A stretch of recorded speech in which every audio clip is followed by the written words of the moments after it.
few weeks ago, you said that actually we should be much more careful because there's a risk of repeating what happened in 2008. Yeah.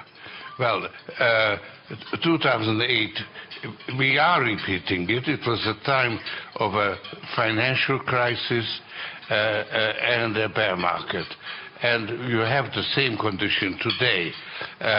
But the source of the disequilibrium is different.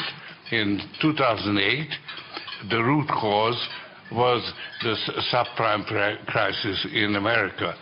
Now the root cause is basically China. So it's not comparable.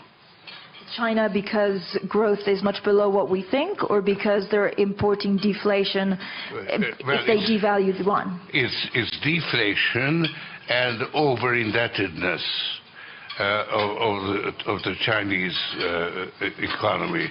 The total social debt is down 300%, and maybe actually it might be up to 350 if you take into account the external debt.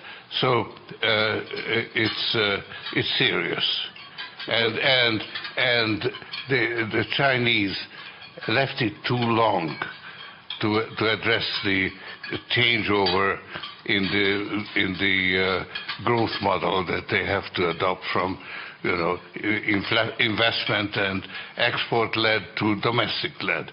So a hard landing is practically unavoidable. So you're looking at a financial crisis that would start in China when authorities also couldn't deal with it? Well, it's one of they're basically the key issue is deflation. Now, you don't, it's a condition that we are not used to. None of us have lived in a deflationary environment.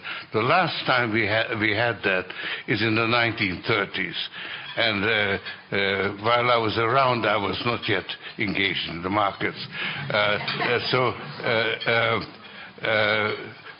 We just don't know how to handle it. It's a different environment. But now we have to face it. But on China, do you expect actually a hard landing? Well, it has happened. I'm not expecting it. I'm just observing it. But China can manage it. It's got resources. It has a greater latitude in choosing policies than most other countries, because it has over 3 trillion of reserves and so on. However, they have a way of inflicting their problem, passing it on to the rest of the world.